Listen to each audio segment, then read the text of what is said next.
There has been a ton of changes in patch 2.5 that mixed up the entire meta. From buffs and nerfs to many of the dominant characters of the previous patch, to introductions of a new character that has shifted the meta completely around him. In this video, we're going to break down exactly how these meta shifts affected many of your favorite characters and place them in a tier list so you're going to know exactly what are the most and least viable heroes in this patch. But I want to give y'all a huge thanks. I just hit partner on Twitch and I'm so freaking hyped. Come say hi. I stream Monday, Tuesday, Thursday, Friday, and ask me any question you want and I'll be around. I know you desperately want Marvelrivals skins. It feels like every day a new cool skin pops up that you just gotta get. That being said, with the wallet running empty, you definitely need Buff if you want to get some free skins. That's where Buff enters the picture. A unique loyalty app for gamers, rewarding players with skins, gaming gear, gift cards for many of the top games, including Marvelrivals. It's simple. You play, Buff runs in the background, and you earn points. Those points can be converted to whatever free skins you want. It's also legit safe, backed by Overwolf, and has over 15 million registered users. Now, a lot of people might be like, hey, Buff seems too good to be true, but like many other freemium apps, it earns revenue through ads and optional monthly subscriptions, but they're not necessary to earn points and get free rewards. So what are you waiting for? There's a ton of crazy new skins coming in 2.5 that you gotta get your hands on, so there's never been a better time to download Buff right now using my link in the description down below. And of course, a special thanks to Buff for sponsoring this video.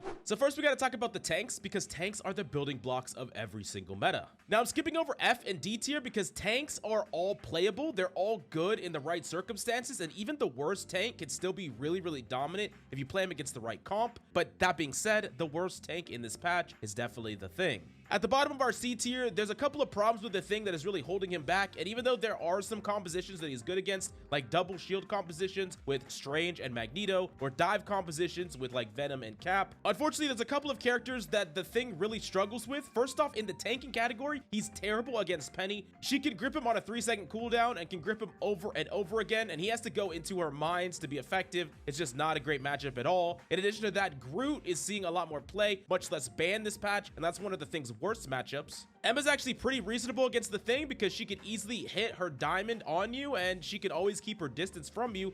Plus, she can just grip you and put you into a cutscene while the entire team just shoots into you and just murders you. And most importantly of all, Flyers are just seeing a ton of play, and Poke is seeing a ton of play. Characters that want to fight at a distance, characters that want to constantly keep their distance from the Thing, and Flyers especially, you cannot touch them at all. Like, you can put a lot of pressure on their front line and their back line, but like I said, there's all these tanks that are just really difficult matchups, and it's gonna be very situational when you can play the Thing. I think in the right situations and on the right maps with tight corridors, the Thing can be just as dominant as his former self, but I really think you gotta line up those situations, and if you're one-tricking the Thing or maining him this season, it's gonna be really rough for you.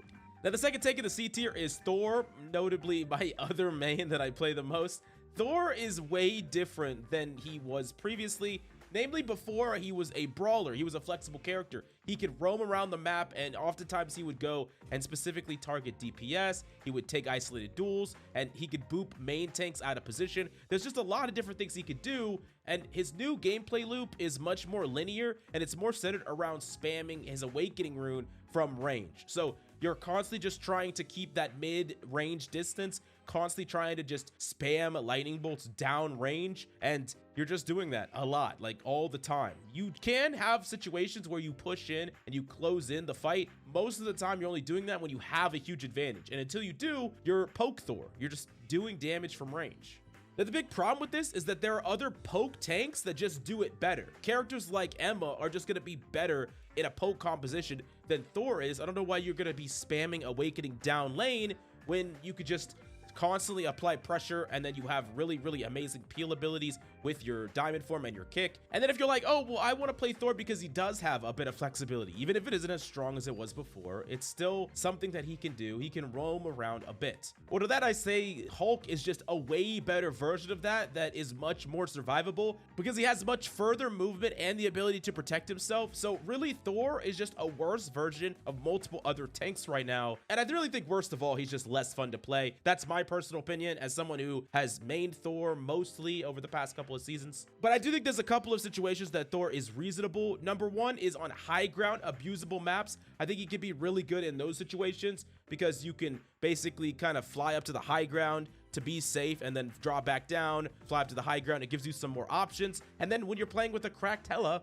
being able to be rezzed, ideally with the Loki too, that's also pretty strong. Other than that, I do think that Thor is just a bit harder to get value with than some other tanks, and that's why he's in the C tier. Now in the B tier, there's quite a few characters, and they're all reasonably good. It's just going to be a bit situational. It's going to be dependent on your own skill. Now first is Captain America. I think this character is actually still particularly good. The nerfs weren't massive to changing him overall. Yes, he has a bit less survivability, but overall, the character is still very powerful and very difficult for some comps to deal with. And I do think that a good Cap can know their limits and just never die. There's a couple of problems though with Cap. I think namely against flyers, he has a really frustrating time because he just can't do anything. And with the raw amount of healing in like triple support compositions, they can pretty much hard ignore everything he's doing for the most part. And it just makes it really difficult for him to get any value.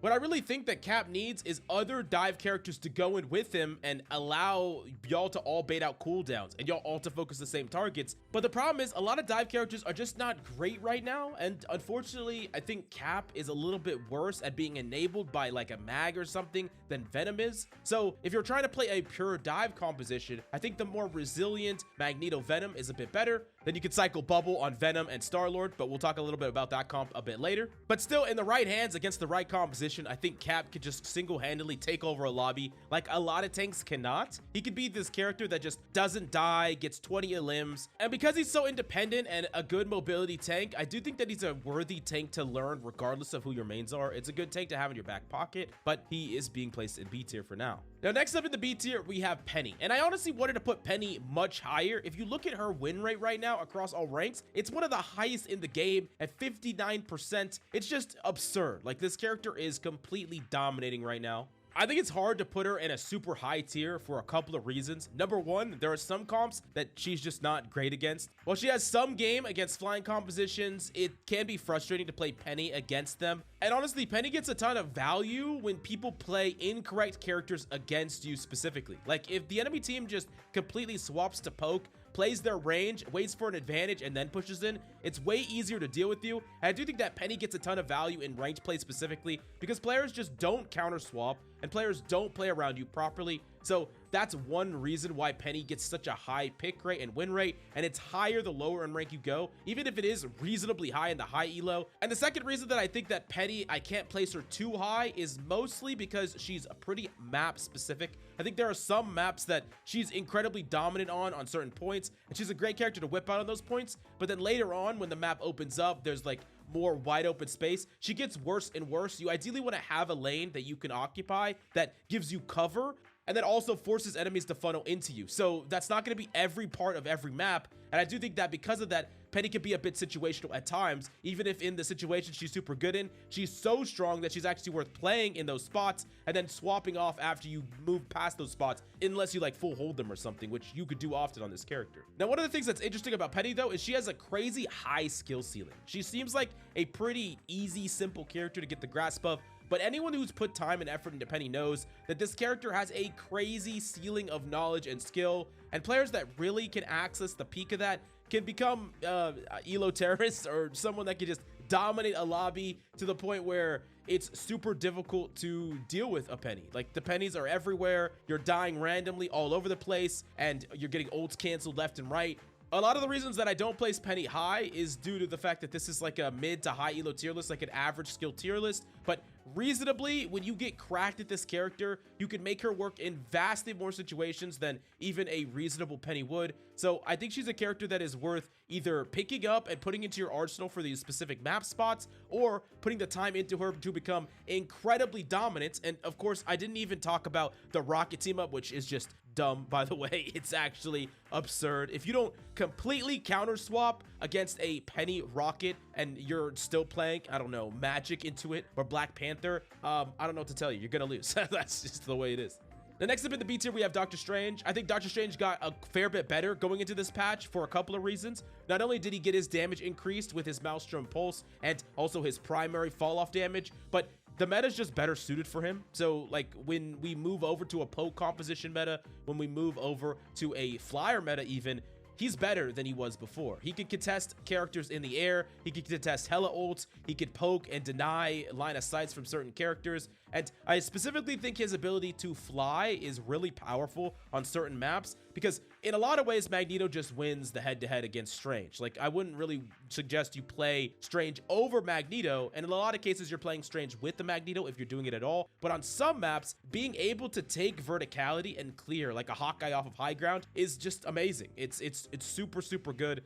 And once again, Doctor Strange still has one of the best ultimates in the entire game, and his portal is ultimate level in power. And it's important that every single person knows how to play Strange reasonably enough to swap to Strange and port back. Because how it works in a team fight, if let's say it's last team fight, the first person that dies needs to be the one that portals back, and it doesn't really matter who you are as a character. The only exception to this is if you are a support that has a support ult, then you really want to save that, and ideally you want someone else to swap so that you can come out with a support ult, right? But in any other situation, you want to swap to Strange, even if you're a DPS, even if you're support, have the other people swap to around it or not at all, who cares? Getting back to point's the most important thing, and then not being a complete liability when you get to point on Strange is also super important.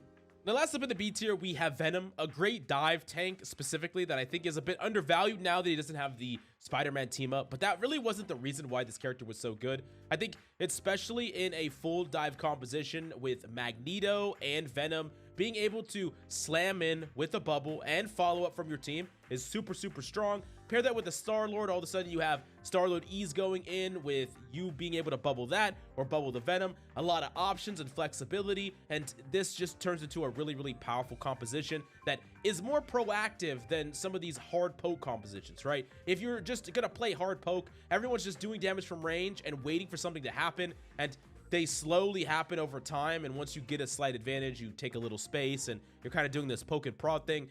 This composition instead takes the initiative very, very quickly, forces the opponents to react, and is really good at specifically surgically targeting some isolated DPS, whether it's a Hawkeye or a Hela, diving enemy backlines and forcing a response, and just putting the enemy poke composition in a really uncomfortable scenario. And I think that it's actually underplayed and really strong still. It's seen meta play in the past, but I do think that it should see more play right now because it's still really good. Like you might say, Mills, there's a ton of anti-dive characters that you can play, from the freaking Thing to Emma to Namor to, you know, Bucky, whatever. But the thing is, not every team will start on compositions like this. A lot of teams are going to start on really hyper poke compositions that are actually vulnerable to a proactive dive strategy. Doesn't mean that you're always going to be able to play it, but I did want to note that there are ways to basically just force a fight win, because there is a certain amount of rock, paper, scissors involved in building a composition, and I do think that this is one of the best comps at just destroying a poke composition until they make adjustments. I also just think that Venom has just been underrated for a long time. A character that is actually harder to master than it seems, pretty high skill ceiling if I'm being honest, and just a good all-around character to learn. If you don't have a mobility tank in your roster, I would suggest picking Venom up. Then we got to move up to the A tier. Certainly meta tanks that are dominating in the meta. Maybe they're not the best of the best, but they're showing signs of being the best of the best. There's just some ways to shut them down, or some other tanks that are just a bit too strong to label just these the top spot. And the first one I wanted to talk about is Hulk. Now, Hulk did lose his team up with Ironman, and Ironman's really good right now, so that is one hurt to the character. I think Double Gamma has always been very, very strong, but it also frees up Hulk to be way less banned now, even though he's still really good, especially with Namor. Namor is just still really solid, very strong, and the only reason that Namor isn't completely dominating this meta right now is because he doesn't have the greatest matchups against really long-range poke characters like Hawkeye and Hela, but he's still really good against almost anything in the game. I do think that you could play Namor in any composition and get value with him as long as you have that Gamma Squid. Now, on Hulk's side, he's just kind of a tank that can do it all. He can contest flyers, he can create pressure, he can dive in, he can be disruptive. Like, he just gets to do a little bit of everything. And if you're a really good Hulk player, you get to min-max your actions to the point where you're just all over the battlefield. You're stopping this ult here, you're denying this person here, you're killing this person here. Like, you're just doing a little bit of everything. And in a lot of cases, Hulk is only held back by your own skill. He's such a high skill hero. I think he has one of the highest skill ceilings in the entire game, and he's just capable of doing so much. And in this meta, especially in a lot of chaos, with a lot of poke, with a lot of flyers, there's certainly a ton of value that he can get throughout the whole battlefield. I do think that where Hulk plays the worst, though, is when he has to assume the role of the point contester or the guy that has to anchor objectives, where you don't really want to be limited in that way. So playing Hulk with like a Groot or playing Hulk with a Magneto, this is going to be better situations for the Hulk, because then the Hulk is much more freed to just do whatever he wants. He doesn't have to be that anchor. He doesn't have to be the one that is forced onto objectives and clearing objectives. But yeah, Hulk is definitely a top tier tank and deserving of our A tier list. The next up in the A tier is Groot. And you might be like, Mills, is Groot really that much worse? And the thing is, Groot is actually still very, very good. Like, I want to make this clear that he's only at the top of A, bottom of S. He's just being edged out because I think it's a much more fair placement for him than in the S tier characters that I think are just insanely dominant and deserving of these really top spots. Groot is a little bit different, where there are going to be spots where he is completely making the game about him. Like Dracula's Castle, on that first choke point, you are gonna get dominated by a great Groot. Like, Groot is just insane on those choke points and a lot of choke points in the game. But the thing about Groot compared to other tanks is that he's a lot easier to counter, and you're not always gonna be able to ban the counters that shut him down. Like, let's say Wolverine, right? You could ban Wolverine, but the problem is they could also ban Groot. There's a lot of other poke and flying characters that you would like to ban as well. So it's really hard to guarantee the ban around your counters, especially when you can always just play other tanks if there's a really good Wolverine on the enemy team that is shutting you down. This doesn't mean that this character is bad, by the way. This character is still crazy good, even with the nerf to his Ironwood wall and his primary, so he gets his ult a little bit less fast, and he doesn't have as much survivability or space denial with his wall. I do think that he's still a top tier tank, really, really powerful, just a bit easier to game plan around and shut down than the other top two tanks in the S tier. Still a tank worth learning and still a really powerful tank. But when we move a little bit away from more brawly compositions and into larger poke heavy compositions, I do think that Groot takes a slight step back compared to these top two tanks. Our first S tier being Emma Frost. Now, I think this shows right away just how powerful this character was before she got massively nerfed, because now she can't double combo, she can't double kick, she has less of a wall, you know, the barrier has less health, and her primary does go further range, so she did get a slight buff there, but overall, she got nerfs, like, kind of across the board, and, you know, she's a lot weaker than she used to be, and she's still freaking S tier, because I'm gonna say it right now, she was triple S tier before. She was just, like, some insane character that was just so powerful. And she still is. I mean, she's just so good, and she's the reason why it's really hard to play dive right now. Just in general, any hypermobility character is gonna get gripped up by this person, slammed into the ground, kicked into a wall, whether you're a hypermobility tank, whether you're a hypermobility DPS. She's just so good at being this bodyguard character that just denies a whole bunch of characters from existing. She makes characters like Magik way worse. She makes a ton of other dive characters really bad. And I do think that Emma is one of those characters that probably should be banned more, but she kind of gets let through a bit too much because she really warps the game around her, especially if you have certain characters that you play that an Emma can shut down. Now, also, the one buff she did get allows her to deal damage from further range with her primary, which is really important because she can hit a lot of flyers when they're a little bit too close to the ground, which they often are. And, you know, there's a lot of tanks that can't do anything about flyers. So having a tank that can somewhat is reasonably good. Plus, you could use your shield in a lot of dynamic ways, you know, to stop an Ironman ult, for example. And your ultimate is actually pretty good against flyers when they're playing in open space thinking that they're safe. And then they just get pulled up into you and killed for free. But of course, the best tank in the game, in my personal opinion, and the one that is the most meta-defining is definitely Magneto. The good old 9-to-5 tank that's pretty much good in every situation. If you're playing hypermobility characters, you can bubble them in and apply damage from range. If you're playing poke, you're just the best at doing that with shields that can absorb any amount of damage and a bubble that you can use to protect yourself or an ally. You also have an ultimate that's really good at shutting down ults like Punisher, who's a really great DPS right now, or like part of a Starlord ult. You can kill supports through their defensive ult with your ultimate. There's a lot you could do on this character. You have a lot of playmaking. You have a crowd control stun, and if you do primary crowd control primary, you can kill a lot of characters in the mid fight. And all around, Magneto just fits the meta the best out of any character. I think that the hardest thing about Magneto to figure out in this meta is how exactly you're going to use your ultimate, because there's so many situations to use it to get value, and you never know what's the best one. Like, are you gonna wait for an invisible woman ult? Well, you gotta make sure that you use jump so you can guarantee kill her. Oh, are you gonna use it in response to Starlord ult? Or are you gonna use it in response to a Hawkeye popping ult? Are you gonna use it in response, like, at the end of a Hela that used her ult so you could eat most of it and then kill the Hela when she pops out of her ultimate? Or are you gonna try to use it to kill a Luna if you broke her over shield and you know you can absorb enough damage? Or are you gonna use it for a Punisher? Like, there's just a million ways to use it, and you just can't use it for every way. And the trick also is, what are you gonna do in the situations where you will use it for one purpose, but then that purpose gets shut down, right? You pop it to try to kill a Cloak and Dagger, that Cloak and Dagger gets bubbled, you have like a second to decide, where am I gonna throw this Magneto ult to get some value? Where am I gonna possibly do something with it to make it work? Like, there's a lot of different decision making with his ultimate. It's a very powerful ultimate right now, but I think it's one of the hardest ultimates to use perfectly every single time, and it's definitely a huge skill check with the character. That is something that you should always be working towards doing better and better, because it's just very difficult. Now we have moved on to our DPS list, and I'm gonna go through these a bit more quickly, but I'm gonna explain exactly why they're in what tier and what situations they could actually be good in. Now, the first one is in the F tier. We do have a character, and it's actually Black Panther. I think that this character is the worst character in the game. I'm not gonna lie to you. There's just a ton wrong with Black Panther. For one, dive is just really hard to play right now in general, and Black Panther, I don't even think is the best, like, top 3 or 4 dive characters you could play if you were playing a dive composition. And he's extremely linear and has so many situations where you could just get completely denied, whether it's a force push by Invisible Woman, whether it's a slam by the Thing, or just, you know, a no-reg that is completely outside of your control. A character that can be incredibly hard to play if you don't have great ping and a great setup. And even in those cases, he's very, very hit or miss. Like, he's a hard gambling character where sometimes he works, sometimes he doesn't.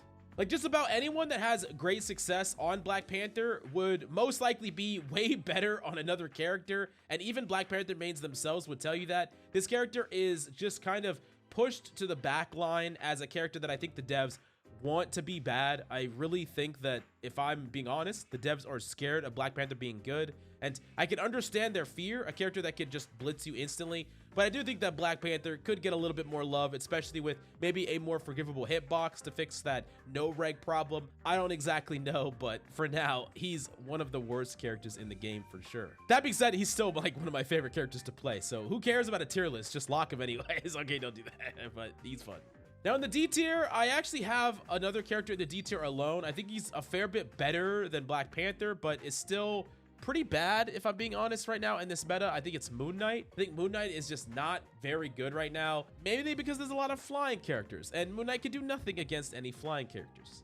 Now, that being said, I think Moon Knight can be good in the specific right situations to make him viable. So what I mean by that is, I think that if they're playing no flyers, if they're playing like a combination of Groot or Loki, I think he could be pretty good against that. He's also reasonably good against Penny, like bunker comps. So there are some situations where he could be whipped out and used, but then they're gonna very quickly swap, and then you should most likely very quickly swap. He's a character that I would never really recommend maining, but he's a character that I would recommend understanding how to play, and in the specific spots where he's good in, you can whip him out. But other than that, I wouldn't recommend it all too much.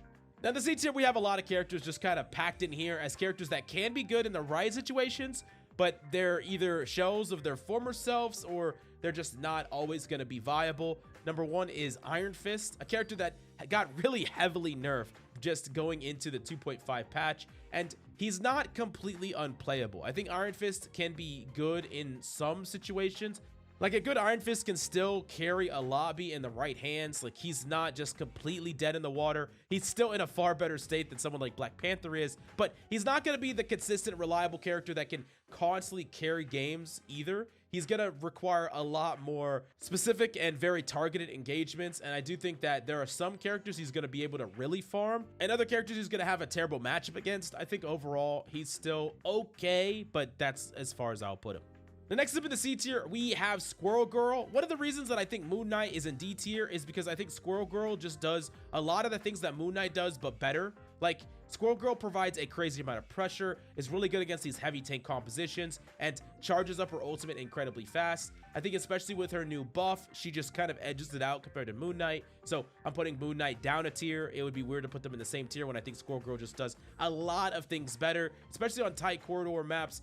Squirrel Girl can just completely dominate, and she's also a lot better at being dove. She can outplay a lot of divers with being able to double stun them. So whether it's a hypermobility tank or a hypermobility DPS, being able to double stun is super strong. And I think that ultimate is just really underrated. It's really good when you can stun someone, pop your ultimate, kill people, force out defensive ultimates, or kill enemies even through them if your team is just applying a lot of pressure.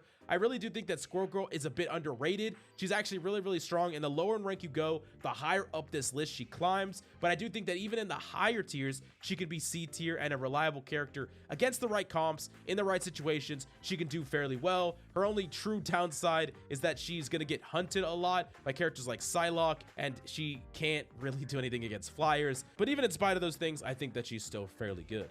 The next up is Magik in the C tier, and it is a bit unfortunate to put Magik here, but really the character is struggling in a lot of different ways. I think that Magik is best in a brawl composition where she has the capability to dive, but it isn't her predominant style. And right now, brawl is weaker than it's been in quite some time. Like, you can still play brawl and teams will still play it, but when you're not up against it, it can be a bit frustrating to play Magik. Another part about this is that Magik has a bit of trouble against flying characters. Yes, you could snipe them out of the air with your dash and things like that, but it can be a bit difficult to be very consistent. And I do think that if you're really cracked on Magik, you can definitely get pickoffs and things like that. But overall, it's a lot harder to get assassinations on characters than it was in past metas. And then the other part about Magik that I think is hard to play is that Emma is so good. So you're trying to brawl and you're gonna get freaking kicked and grabbed by Emma.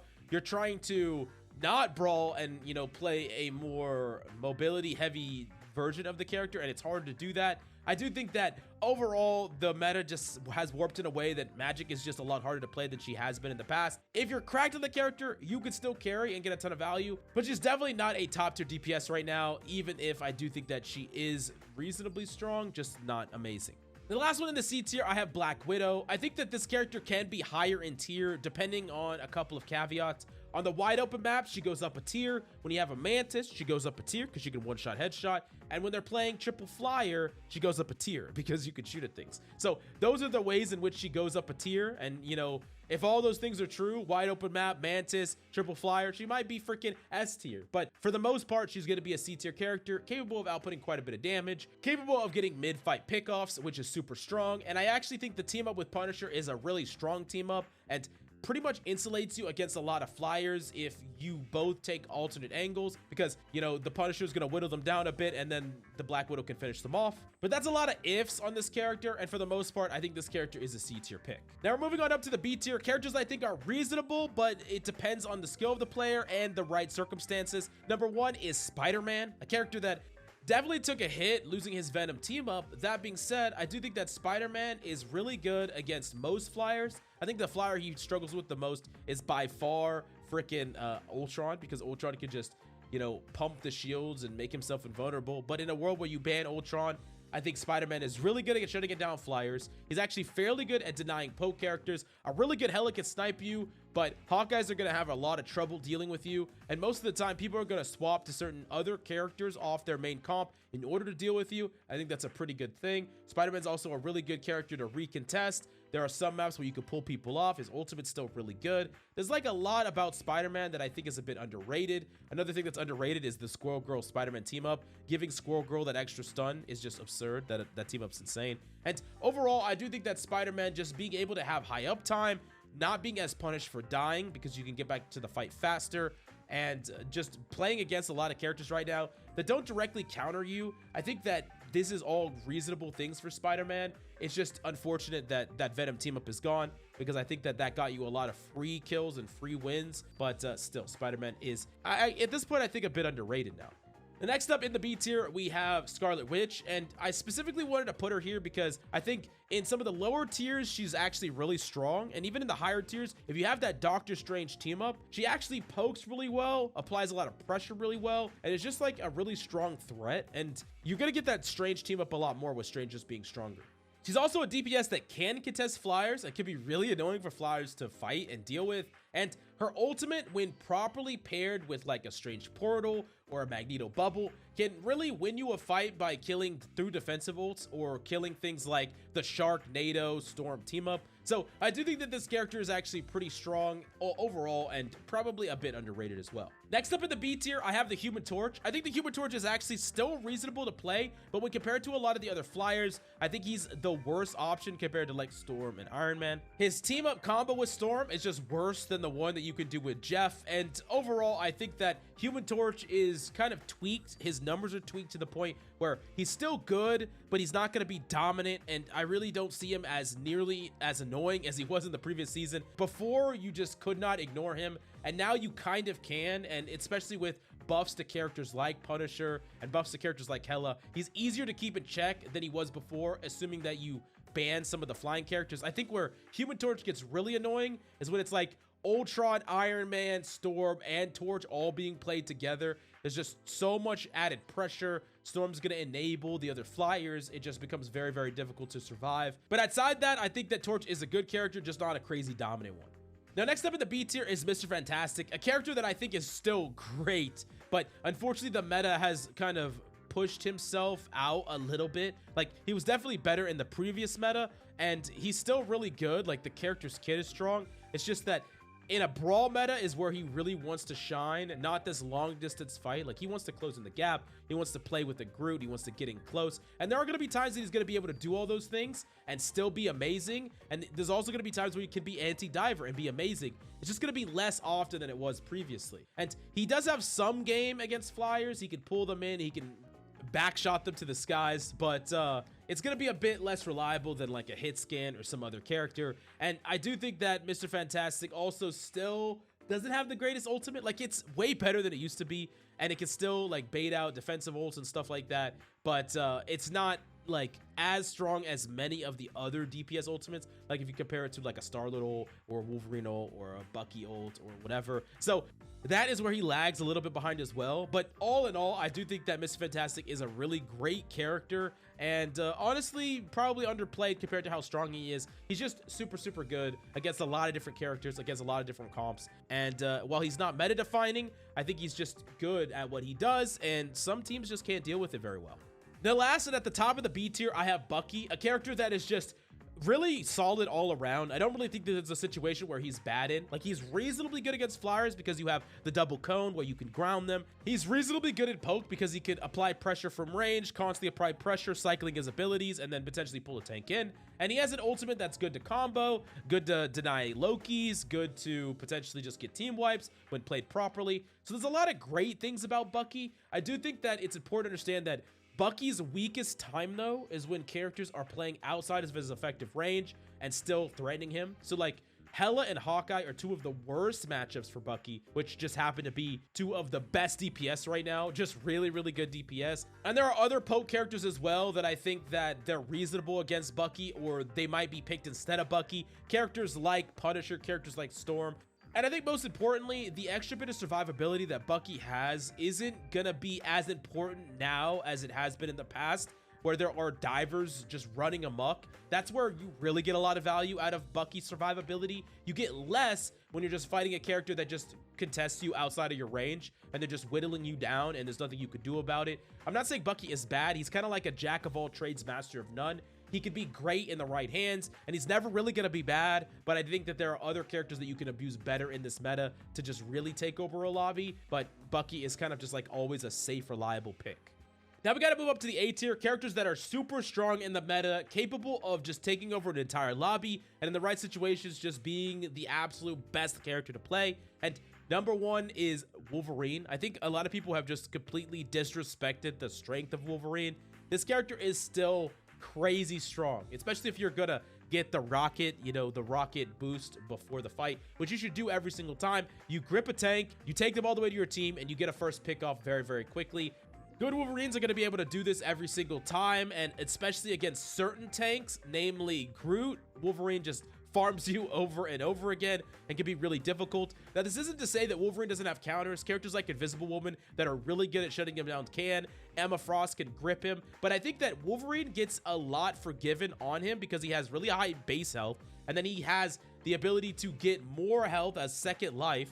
And a Wolverine that is just generally smart is gonna be very difficult to get that second life, like trigger it. And it's also gonna be able to brawl out a fight that they win in order to get the passive back, because you're gonna be able to just kind of get pocketed, brawl in. If the enemy team starts to lose the fight, Wolverine is a great character to just enable, to just kind of walk the enemy team down, and the entire time he's just constantly cleaving through them. He's gonna get his passive back really, really quickly. He could be a character that takes over a lobby in a way that other characters just cannot.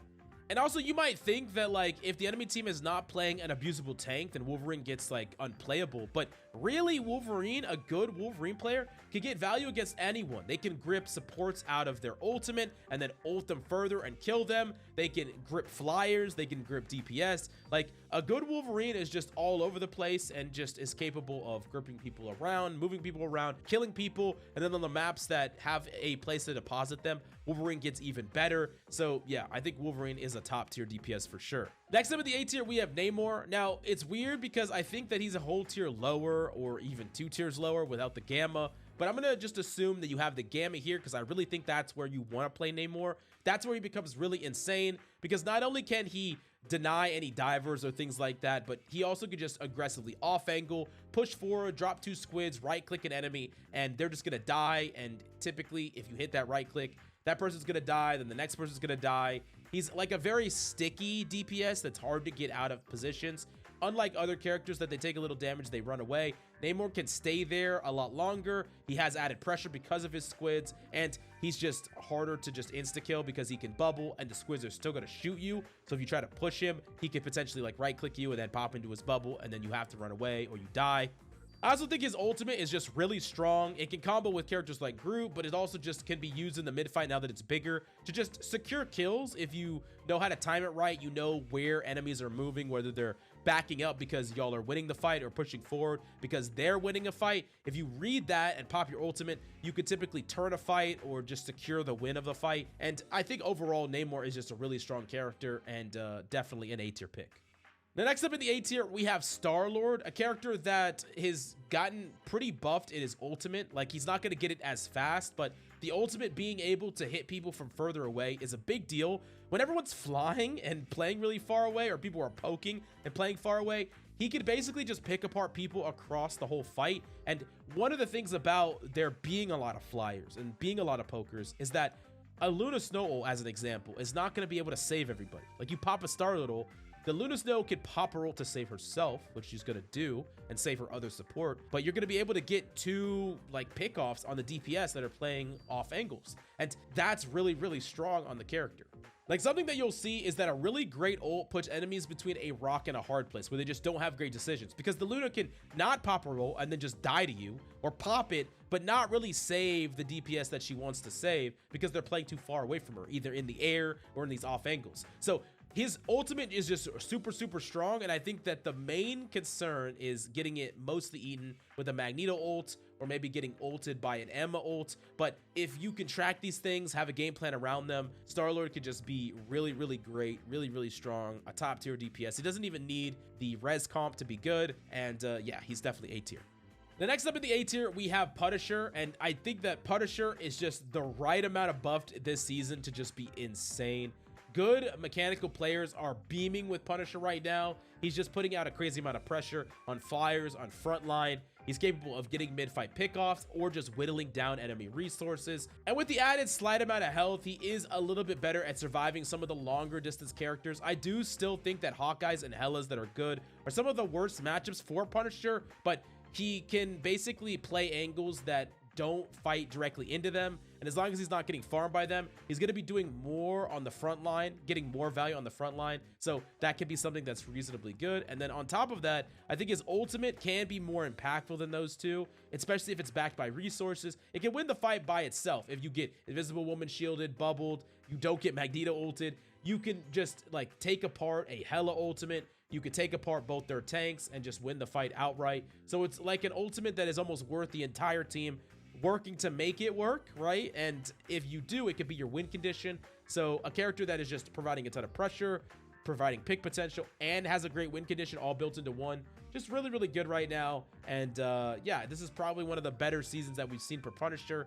And it's funny because it's the season that he doesn't have the team up with Rocket anymore. But I think that overall his base power is just so much higher. So yeah, it's a really great season for the Punisher. Rounding out our A tier, we have Psylocke. And Psylocke is extremely powerful still. Yes, she did get a pretty sizable nerf to her one-shot combo, but overall, Psylocke is just really good at so many different things. It makes her basically never bad and always passable in any composition, but in some compositions, she can really thrive, especially with the Emma team-up. That synergy is still really, really strong. And I do want to point out that her ultimate is actually one of the best combos to specifically Storm Sharknado, because you can kill Storm within it if the Storm is going specifically for you or your team. Now, Psylocke is really good because she can fit on a lot of hats. If there's certain characters that are problematic, someone like Squirrel Girl, you can go and hunt them down. If there are other characters that are fighting you from range, you can find an off angle to harass them from. If the enemy team is all playing really close together, you can fight front line, spam what your team is spamming, and just build up your ultimate incredibly fast, or have team focus fire, because you just basically get to fight from any angle and you get to run away whenever you want to. You're gonna have very low deaths. You're always gonna be involved in the fight. And overall, she's gonna be a really solid all-around pick that I think is just good in so many versatile situations. Now, last up though in the A tier, we have Storm.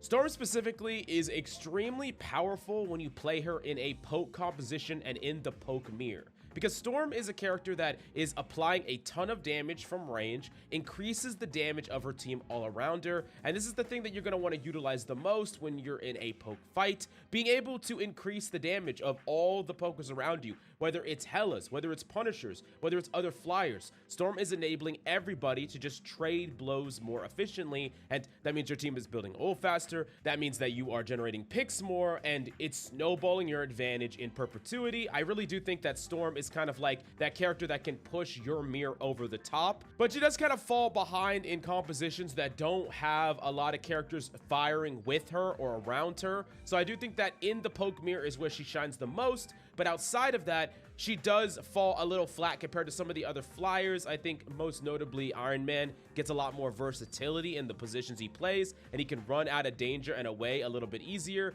But Storm being able to enable other people is what she can uniquely do really, really well. Now, the Jeff and Storm Sharknado combo is actually pretty strong, and being able to utilize that in a composition is very powerful as well. So I think that's another way that you can fight with it, by basically blowing through or forcing through certain fights, because no defensible is going to be able to keep their team alive through it, and that's really, really good. But keep in mind that there are ways to blow it up, like with an Iron Man ult or a Punisher ult, and I think people are coming up with more and more ways to minimize its value or counter it. So it's not like always an I win button, but if you set it up properly, it can be. Now, let's talk about our S tier characters. These are the best of the best in the meta, and I think the most consistent overperformers, and also the most targeted with bans. First off is Hawkeye, a character that, in my opinion, kind of barely makes it in here due to the power level of the synergy with Luna. He did actually get a slight nerf in some ways going into this season, because before, when he popped his ultimate, he actually got to use his cone, his E ability, and it would actually kill 250 HP heroes. It doesn't do that anymore. But from a faster bow charge rate to having that synergy with Luna Snow to a poke meta really favoring Hawkeye, there's a lot of things that really help this character be better this season than in previous ones. The important thing about Hawkeye is he's just generally strong against anything that doesn't want to jump right on top of him. Like, he's really good at fighting from ranges, right? He has the one-shot capability. So against other Helas or Punishers or anything that wants to fight him from distance, he's farming them. He's farming Namors for breakfast. But when it comes to characters that want to get right on top of him, like Black Panther, for instance, then he starts to suffer. But look at where Black Panther is positioned on this tier list, and where Dive is positioned generally in the meta, it's really low. So while you can try to counter swap a really great Hawkeye by swapping to Dive, all of a sudden you're pushing yourself off of meta, and there are a lot of things in the meta that are really good against you, and it's just harder to play these characters because they're underpowered right now comparatively to the rest of the roster. So this basically pushes Hawkeye into the front and center. But I want to make it clear though, I think Hawkeye is a character that is hard to get free value with he's really a difficult character to constantly get pickoffs with. He's mechanically demanding. So I think players that just expect to be able to pick Hawkeye and carry with them without putting in the time, the effort, the mechanical skill in order to do so, I think you're going to be mistaken, because he's a character that is actually really hard to mechanically master. The next up in the S tier, we have Iron Man. I think Iron Man is such a huge winner in this patch, and it was kind of a bit of a surprise winner because he was taken off the Gamma. It didn't really look like Iron Man was going to be this insane character going into this patch, but with the introduction of Ultron, which enables Iron Man somewhat, and Iron Man's ultimate just being a better and better fold to many of these powerful combos, like the Jeff Nato combo or just defensive ults in general, Iron Man has just become insane. I mean, he's really independent, he's really strong. His ability to give him an overshield and then take a flying duel means that he's pretty much the best aerial fighter. Like, if he gets to take the initiative against a Human Torch or a Storm or even an Ultron, he's gonna win those duels. And in a lot of cases, if he's playing well around cover, he gets to take a duel with even hit scan characters like Punisher and Hela and kill them with his beam before they get to kill him. And something that a lot of people don't really consider when they think about playing Iron Man, like Iron Man in the open, that's playing like in open space, is easily counterable by hit scan, right? But a good Iron Man that's playing around cover actually has the fundamental advantage against hit scan. And the reason is because Iron Man does not have to be precise in order to trade damage, because it has a splash radius and his bullets travel. So what this means that an Iron Man can do is he can peek out of cover, shoot, and go back behind cover, and he basically has made himself vulnerable for a single moment, but his damage is going to go through and constantly deal damage. And in a duel with a lot of these hit scans, it's just a really hard fight to trade. You have to be super precise when he doesn't. You have to constantly be peeking when he doesn't. It's very difficult to fight a good Iron Man. And I think all of that compounded with all these other flying characters, all these other enablers, people like Invisible Woman that can shield him, and just an ultimate that just really goes over the top everything. I think that all just comes together in a package that makes Iron Man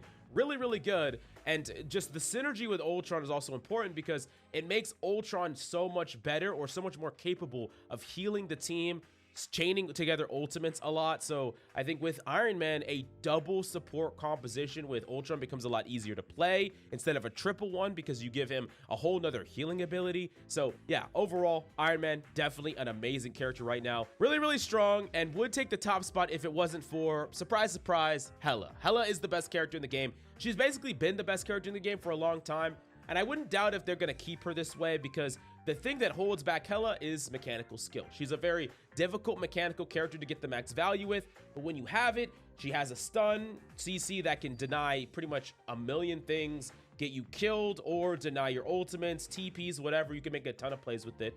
You can also just 2-tap anything in the head, any squishy. You're capable of constantly applying pressure from range, and you have a great ultimate and great mobility. Like, there's so much value in this tight little package that makes you just this ultimate poke character that is just good all around. You're good even against your counters if you're mechanically good enough. The only thing that I think Hela is lacking a little bit in comparison to other characters like Punisher, right? Because you would think, okay, well, if Hela does all these things better than Punisher, then why does Punisher still see play and why is he still good? I think that the attrition of Hela is worse. So she has high spikes of potential value all over the place, and she can get those with the right skill, mechanical skill, and playmaking, but she doesn't have a consistent amount of high damage attrition that is like whittling away at enemy resources, right? It's like spike here of value, and if you get pickoffs, it can be worth it.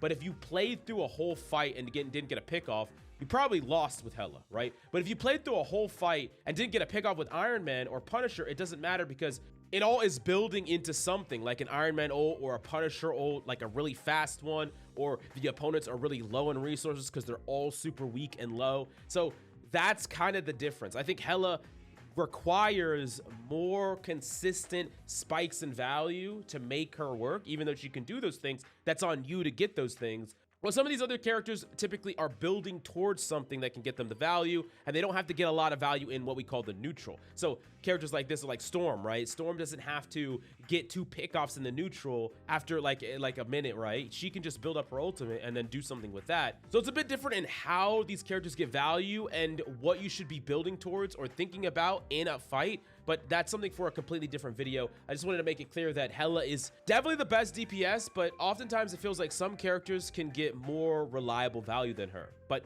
regardless, this is my DPS list. Let's move on to the last but not least, supports. Now, first off, we're not going to have any characters in the F, D, or C tier because I just don't think any of these supports are unplayable or even bad. All of them are reasonable in the right situations, and they can still get value. So because there's a lot of triple support compositions that are good, and there's supports that are just good in flexible situations, none of them deserve less than a B. And there's a lot of characters in B tier.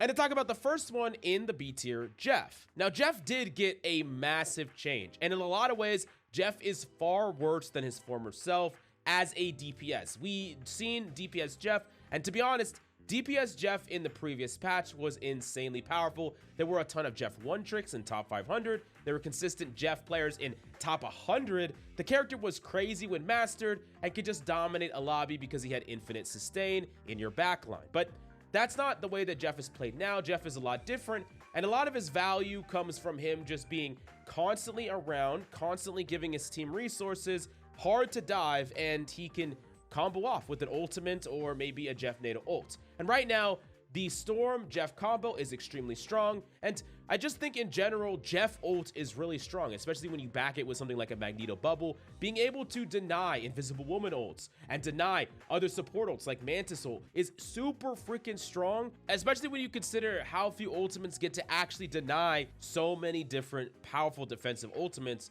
But while I did rate Jeff quite highly, I do want to make it clear that right now I'm putting him a little bit higher than he otherwise would be because of that Storm synergy that's just so strong that allows him to brute force through a lot of fights. But in general, I do think that Jeff is better the lower in rank you go. He's a character that is going to be good at just being alive, doing his own thing, helping his team, healing his team, while simultaneously being super forgiving about your positioning, right? Like, let's take a character that has to stand in the open like Luna, right? If you get shot by a Hela, you might have to run to cover, and if you have to run to cover, you might die, right, to the Hela or whoever. But if you're Jeff, you can just go underwater and you're fine. It's going to be really hard for people to kill you. So when you have bad positioning, Jeff forgives you for that bad positioning. There's a lot of other characters that do this as well, but I do think that Jeff being super forgiving and hard to punish is a really big plus for him the lower in elo you go. But at a certain point, I think he only gets value when he relies on the fact that he's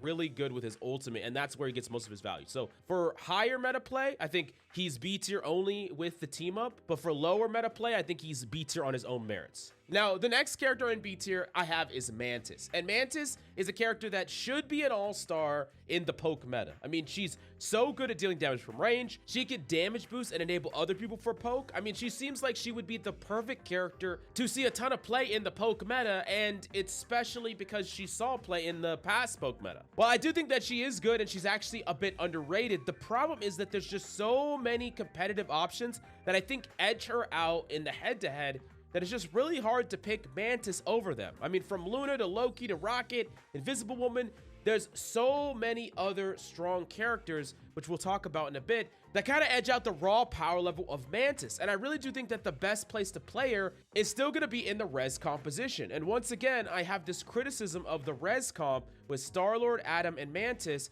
a composition that is really strong, but I think it holds back the individual balance of some of these characters because it's almost too strong to the point where you can't make these characters strong in their own right, and they're not going to be strong enough to stand alone or in other compositions. Because think about it this way, if Adam and Mantis were super buffed to the point where they could be played with tons of compositions, right? You could play like Mantis, Loki, Adam, Rocket, like all this stuff, right? And this was good meta compositions.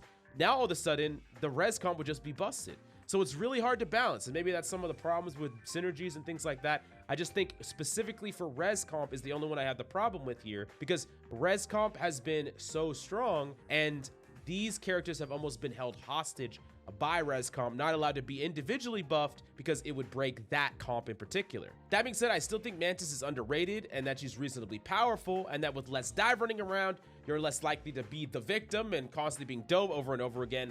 And I also think that she is the absolute best support to play in the lowest of elos, bronze and silver. Get kills and climb, that's what you do on Mantis. Now, Adam is in B tier for many of the same reasons that Mantis is. I do think that Adam gets a little bit more value right now. He's still a very good poke character, just like Mantis, but him being hit scan with his primary is really important when there's a lot of flyers, right? Adam is actually really good against Iron Man. He's good against Storm. He's reasonable against Human Torch. Also, Sobond is just an insane ability. I really do think that the thing that's holding Adam back the most is kind of his ultimate. Like, it's a good ult, but there are many times where it's almost unusable, where you're gonna pop it in a place where you're pulling people too far away from the fight, and then in order to get them healed, you need to pump all your resources into them, or you're popping it in like an OT, but your team is already lost, or you know, you have to stay on point. There's a lot of awkwardness with the ultimate, and I think on paper the ultimate's good and it can be good. The problem is, like, Luna Snow ult exists, right? It's just like so much better.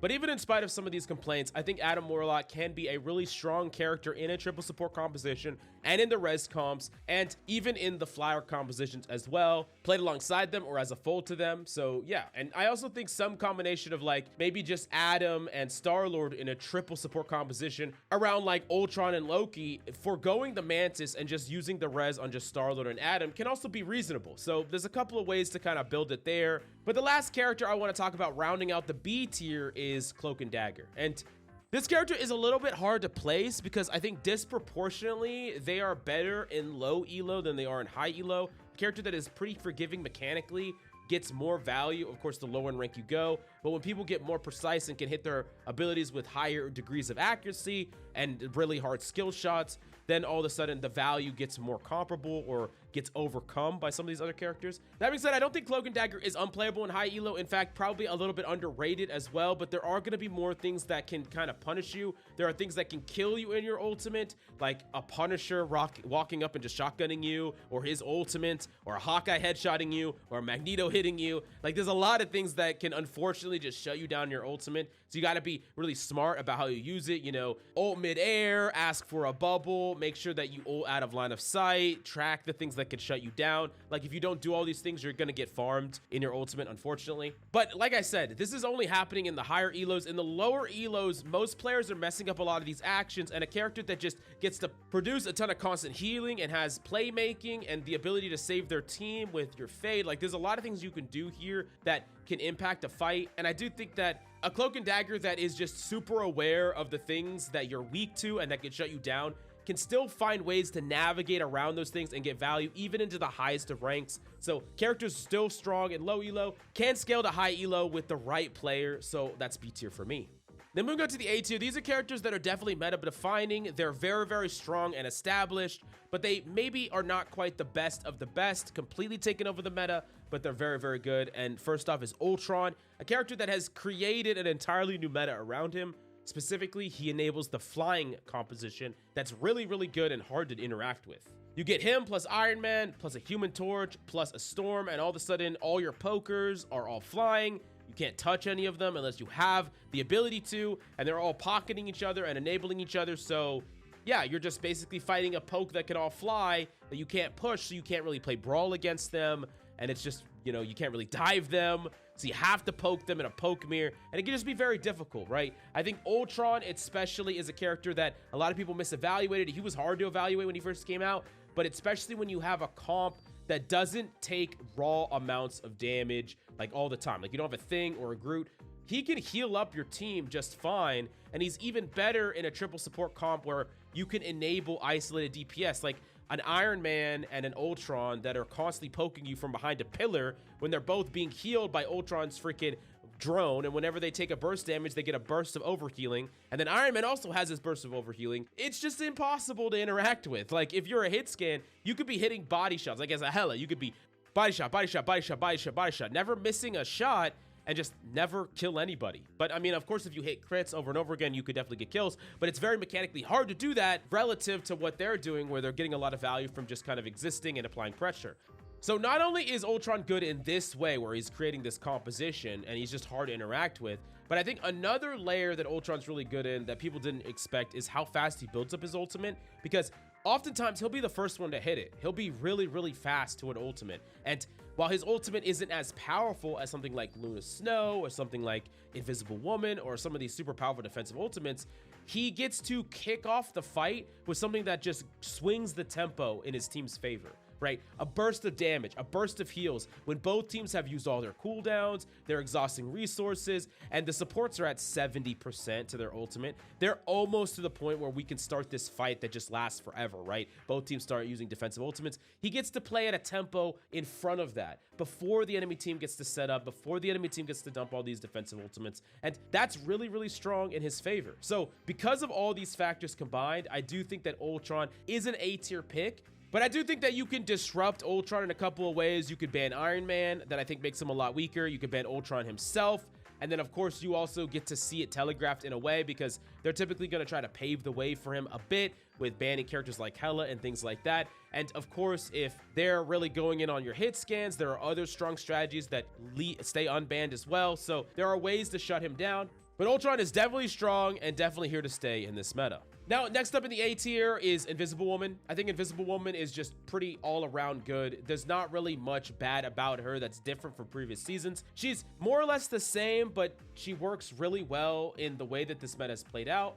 Most importantly, because she can just pocket flyers or pocket off-angling DPS. So if her Hela needs to get an angle, she can enable that person, constantly give them shields, because that Hela needs to get an angle to kill a flyer. If a flyer wants to just be unkillable, she can get pocketed by Invisible Woman. She can pull and push people in and out of positions to create advantages for a team, create angles for a team, create playmaking for a team. Even simple stuff like saving your shield to use it on a Punisher when he pops his ult because he's going to get hit by a Magneto ult. That's like things you can do to absolutely carry fights on this character. Really, there's very few bad parts about Invisible Woman. I think the only reason that she's not higher is that the other characters in the S tier are just a cut above and a tier better. There's nothing wrong with Invisible Woman. She just really actually fits the meta quite well. It's more of the absolute power of the top two characters rather than the weakness of Invisible Woman. I think Invisible Woman is perfectly reasonable to play in any rank at any level. Definitely going to see pro play, definitely going to see high level ranked play, and is just an all around good character to main and pick up. Last up in the A tier, we have Rocket. And Rocket is a character that is insane. Like, he's actually so strong, and the win rate proves it, and the pick rates prove it. He's such a good character because he can constantly burst players up to full very, very quickly. He has great mobility, so he's hard to get dove or pushed, and this means overall he's going to have just really little deaths. And another thing is BRB is such a powerful cooldown. There are pickoffs that can happen that you would just literally lose a fight with immediately if it wasn't for the fact that you could resurrect them, right? Your Groot gets pulled out of position and murdered, and maybe he's your only tank, but then he gets rezzed. All of a sudden, a fight actually happens when in a world that you didn't have a BRB, it's over, right? Or, you know, one of your DPS dies, your Hela dies, and she's the only one that could shoot the flyers, and then she's back, right? There's a lot of these situations where BRB literally saves you an entire fight, and especially in a poke meta where, you know, trading resources is really important. BRB might be one of the most individually powerful abilities in the entire game, one of the most important abilities in the entire game. And then his ultimate is also really, really good. It can be used to combine with other ultimates to generate a lot of value. It can be used to endure a lot of ultimates and just keep your team alive. I think it's super strong. The only downside specifically to Rocket as a whole is actually also with his ultimate. While his ultimate is great when used properly, there are going to be times where enemies get to destroy it and still get value. So like as an example, you pop a Rocket ult, they're going to pop a Luna ult, push up, focus the Rocket ult, and then they still get like, you know, 6 seconds of Luna ult or whatever, 4 seconds of Luna ult. Only in these extreme examples are people getting more value on average, and I think for most players in most elos, Rocket just ult will be plenty fine, and people will not focus it down and like really be able to min-max other ultimates to shut it down as easily. And if this was all on Rocket, he would still be A tier, by the way, but then you have to think about the Peni team up, which is actually insane, by the way. Like, this team up is so freaking powerful, it's absurd. On certain choke points, like Dracula's first on defense, or the Venom symbiote map first on defense, like, you just get to shut it down with Rocket Peni, and it's a complete nightmare to push through. There's so much nonsense. Like, you have to kill somebody. Oh, Rocket's gonna res them. Oh, we have to walk forward without losing anybody. We have to kill the generators. Oh, someone died to mines. Okay, we have to do all these things. We have to deal with all this utility, all this nonsense. We have to deal with all this nonsense. It's really, really strong. It makes it almost impossible to play any melee characters into it. The only reason it's not completely busted in this meta is because flyers and pokers are good. but in other metas, it would actually just completely be taking over. I do think it's still really strong though, and Rocket as a whole is definitely a top tier support. Now we move up to the S tier. These are the two best supports, and I'm gonna be honest, maybe the two best characters in the entire game because they're just that strong. And the first one is Loki. Loki is just an all-star, and he's been an all-star for a while. It's kind of funny thinking all the way back into season 0 when people really just misunderstood this character, myself included, because no one really figured him out. No pro figured him out. No player really figured him out. He was a character that seemed like he had potential, but it was hard to understand his potential. And that really comes from the fact that he has such a high skill ceiling and honestly a high skill floor. Hard to understand, hard to comprehend. But now we all know this character is good at killing. This character is good at playmaking. This character is good at keeping your team alive. I mean, think about what this character has. He has the ability to play in any position, and he can move to any position because he has great mobility. He also can go invisible, so another form of mobility. He also has a totem that can keep him and his team alive from basically anything. And then he has an ultimate that just gets to be the best ultimate on both teams, right? Typically another Luna Snow ultimate. And that just kind of puts together a picture of a character that can kind of do it all. He can carry a lobby. He can farm stats and SVPs into limbs. He can deny plays. And his base kit is just so hard to play through when played perfectly that he's just such a high potential ceiling on any team. But of course, the best character in the game right now and the top of the S tier is Luna Snow. And Luna Snow, I think, was already the best, and then they buffed her damage, which I don't really understand quite, but regardless, this character is nuts. Not only does she have a great team up with Hawkeye, which I think is really powerful, but Luna just gets to do a ton of damage, gets to provide a crazy amount of heals, has a great playmaking ability in her freeze that can, play make and deny certain characters from making plays, can deny ultimates like, Doctor Strange's ultimate. And because it gives her a burst of health now, if she hits it, she gets massively rewarded for it and is pretty much always going to get away. So it doesn't matter if a Psylocke jumps on you or Black Panther, you hit the freeze, you're going to live. And you just also get to chain heal with Clap. You get to contest flyers. You can actually kill flyers with your Clap. And then, of course, your ultimate is just the best ultimate in the game. Maybe outside of Loki ult, but Loki ult most of the time wants to copy your ult. So overall, Luna is just this entire package of offensive capability, defensive capability, playmaking, and just a really powerful, consistent ultimate. And I think another really important part of this is that with a lot of flyers and off-angling DPS, being able to snowflake them and constantly give them resources is super, super strong. It's one of the other reasons why Invisible Woman's strong. And I think Luna Snow doesn't do it as good, but does it really, really well and does everything else so damn well that she's just the complete package. I don't really think that there's a composition that Luna Snow is bad playing into, and she's just generally all great. The one weakness she might have is that she could be a bit vulnerable to all-in dives, but this is like the worst meta for that. And yeah, I mean, overall, Luna Snow could still play around that, or as a team, you could play around that. But also keep in mind that Luna Snow does require a fair bit of mechanical skill to get all this value. Like, Luna and Loki both are not easy characters to play or master. They require good mechanics, good position, good understanding. So these characters are really, really great in S tier, but I do think that the lower in elo you go, the worse these two characters in particular get, and they might not be S tier at your rank, so keep that in mind. And once again, these tier lists are just to give you a snapshot of the meta. They're not to tell you what to play. Don't pick what you want to play based on what's good or bad in this tier list, but hopefully it gives you a good idea of the meta as a whole. Let me know if you like the content in the comments down below. Smash the like and subscribe. Thank you so much for coming by. Hope you enjoyed the video, and I'll see you next time.